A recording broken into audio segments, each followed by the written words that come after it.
This is a key step in reflective listening and in communicating with your partner in general, because it can help prevent miscommunication, which is one of the main causes of why relationships break up.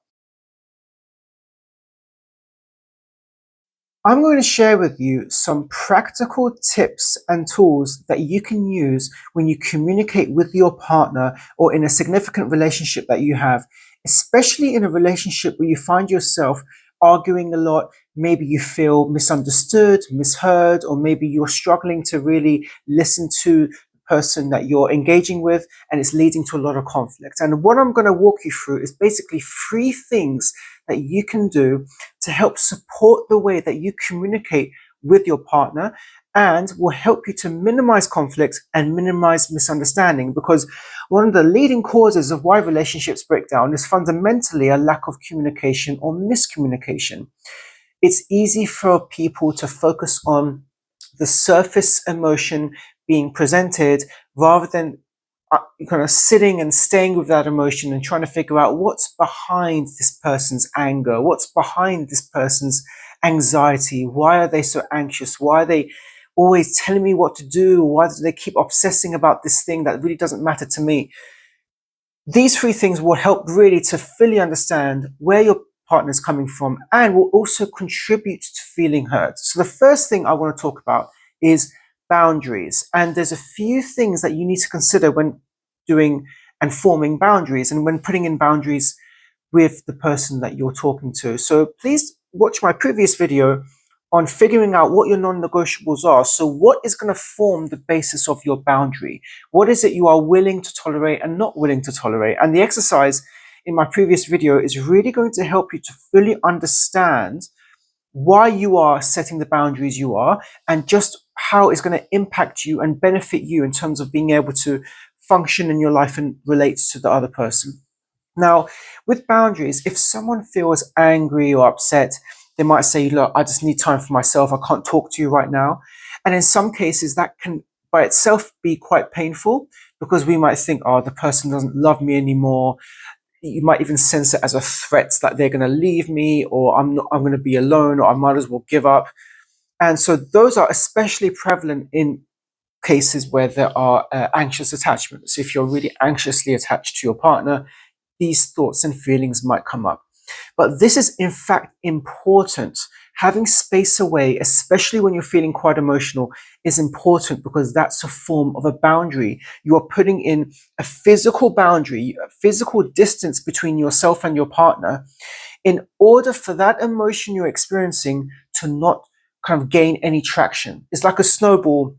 You make a snowball and you roll it down the hill, and you see the snowball get bigger and bigger and bigger. The reason you stop and create distance and have time by yourself is because you don't want that emotion to get any bigger and any inflated. By having time for yourself, so let's say if you're feeling angry and you decide just to spend a few minutes by yourself, it's going to allow you just to stay with that emotion and find out what's really going on here, what's driving that emotion that I'm feeling. So instead of me getting angry at that person or lashing out, all they're going to see is me getting angry at them. They're going to miss the complete point of why I'm angry. And so having that space for yourself is important. So you need that space and communicate, listen, I'm feeling angry now. I need a few minutes by myself. I need to just calm down, and then we can talk. Because when you talk from a place of being calm, or when that emotion's passed, you're more likely to communicate clearly and calmly and more regulated, rather than if you speak from that place of emotion, because the anger is just going to come out and you're not going to be able to convey what your true needs are and what the real message is. That's just going to lead in more conflicts. But if you take that time, not only for you to take your time out if you're feeling emotional, but to respect your partner's decision to take their time out, it's going to help you to come back together when you're both feeling a bit calmer, and have a conversation on a more even basis, rather than a conversation out of that initial emotions that you're feeling. The second thing you can do, and this one I'm actually excited to share with you all, it's a reflective listening. It sounds very straightforward. You just listen to your partner. But listening is not a straightforward process.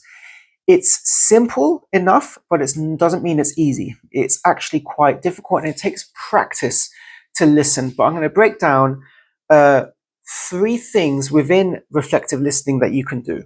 So step 1 is you need to actually listen. That means you can't focus too much on your own thoughts during this time.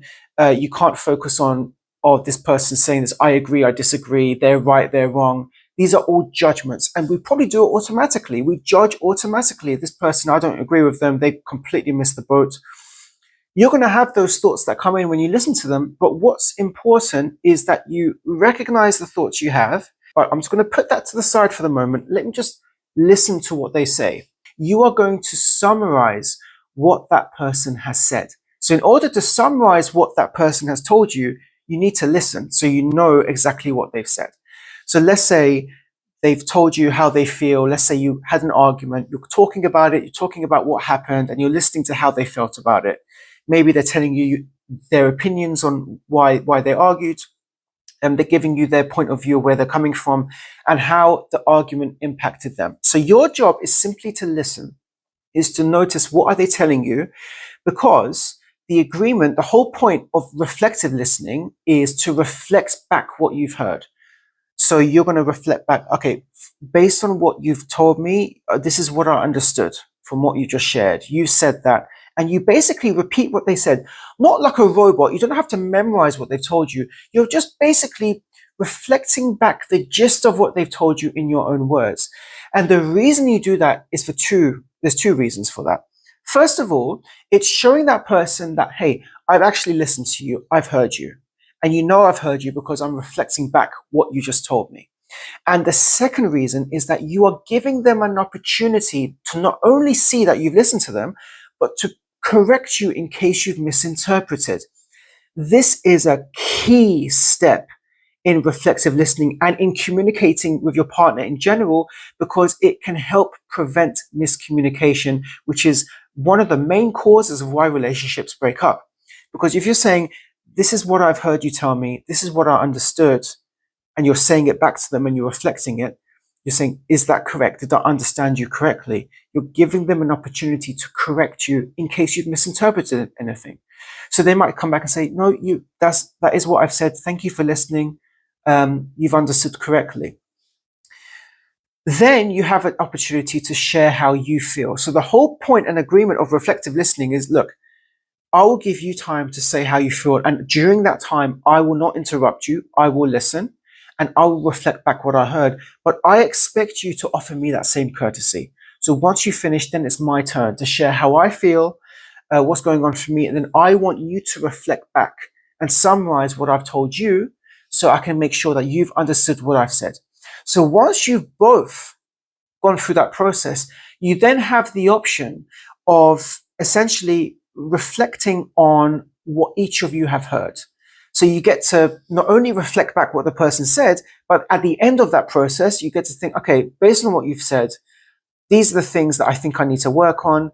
I appreciate you're feeling this way. Or you might be like, you know what, I'm just struggling to understand why you feel this way. I know you've explained why, but I just don't feel that way. And maybe I need to do a bit more work, or maybe I need a bit more patience with you to understand. Or, you know what, you just don't seem to appreciate just how difficult this is for me. And I think you need to be able to do this. So when you have that conversation, you can then move into talking about like an agreement going forward. And this is the third thing I want to bring in terms of how you can communicate with your partner. It's make an agreement. So after reflective listening, after you've heard what that person said and you've reflected back to them and that they've done the same to you, you can then make an agreement going forward. Okay, I've heard what you've said. These are the things I'm going to work on in order to address how you feel. And I expect that you would hopefully work on these things to address how I feel. So there might be a bit of discussion, a bit of back and forth around that. But the point is, because you've each heard each other out, the chances of you becoming emotional or anxious or angry is less, because you've each felt heard and you've each felt that we're working towards a solution.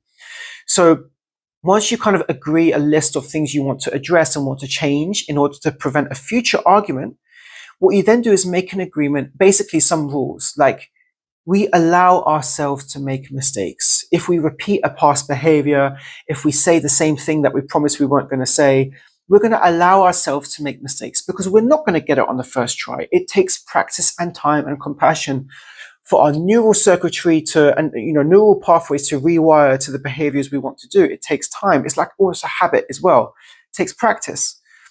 We'll allow ourselves to make mistakes. I will allow you to make mistakes in terms of repeating past behaviors or things we said we weren't going to do. Let's be compassionate to ourselves and each other. And also having that understanding that this is a process, it's a learning process, it's a learning curve, will mean that you are less likely to be judgmental, because if you make a mistake, they're less likely to be judgmental towards you. And this is the agreement you both have in place.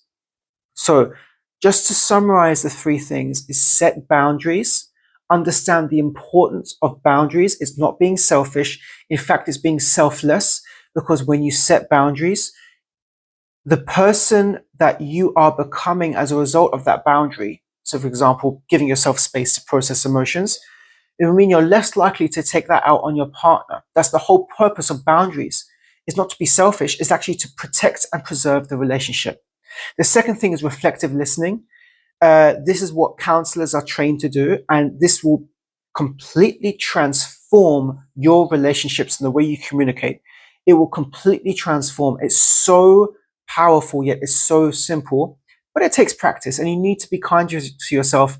Take practice and don't beat yourself up if you make a mistake or slip. It's okay. So reflective listening is listening to the person, reflecting back what you've heard and summarizing what they've told you, and giving them an opportunity to correct you if needed. And they would do the same to you. So this is called reflective listening. And the third tool is make an agreement. So once that reflective listening process has finished, you can make an agreement as to how you intend to move forward. What things are you going to change about your behavior? What things would you request from your partner to change, for them to change? And it's got to be based upon what you've shared in the listening process. Like, what did you share? What's important to you? And it shows a commitment to making those changes in the preservation of the relationship. And allow yourself to make mistakes, allow your partner to make mistakes, because they are going to happen, and give yourself and your partner that compassion and space. Once you go through those processes of communicating, your relationship will feel different. It will transform. It will bring you closer together, because you're both being open-minded and sharing vulnerabilities that otherwise may have gone unspoken. And it would have been replaced by these intense emotions that just lead to conflict.